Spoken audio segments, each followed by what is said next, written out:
My hotel room in Paris was just about as scuzzy as it could be, but it was perfect because I was 19 years old, footloose on the continent, and deep into my fantastic romantic reverie of being an artist in its garret.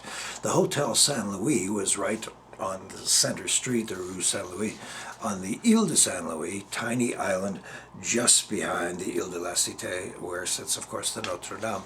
Today, you would pay millions of dollars for a flat somewhere on that tiny, perfect little island right in the center of the city. But then it was a poor person's area, of course. I spent 2 entire days sitting before Renoir's huge, magnificent painting, which filled up a whole wall, called La Moulin de la Galette, just staring at it. Couldn't believe that anybody could make something this wonderful. On the 9th or 10th day, my friend Dennis, with whom I had been teaching school in northern Manitoba, just materialized out of nowhere. I don't even know how he found me. And then Walt, my new friend from London, England, he showed up, and suddenly there were the 3 of us in Paris. And somehow we made our way to München, to Munich, stopping in Nancy, this great little city in the Alsace-Lorraine, where we had one of the most magnificent meals I've ever had.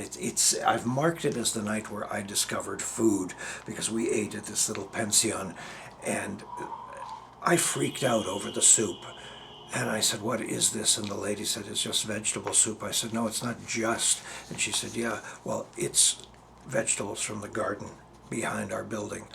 Hello, fresh food, yeah.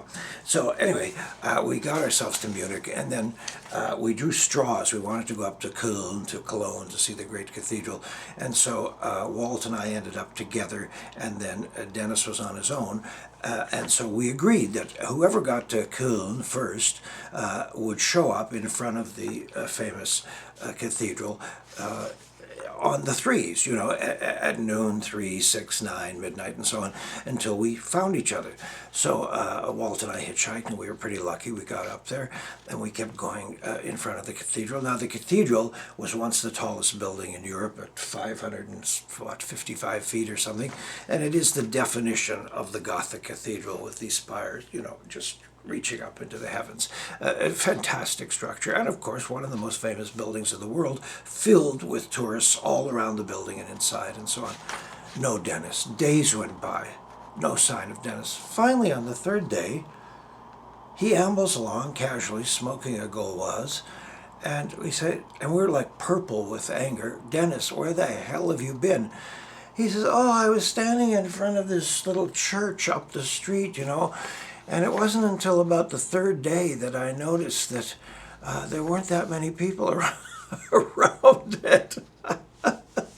So, pickle. This is a pickle for all good detectives. Want to be a good detective?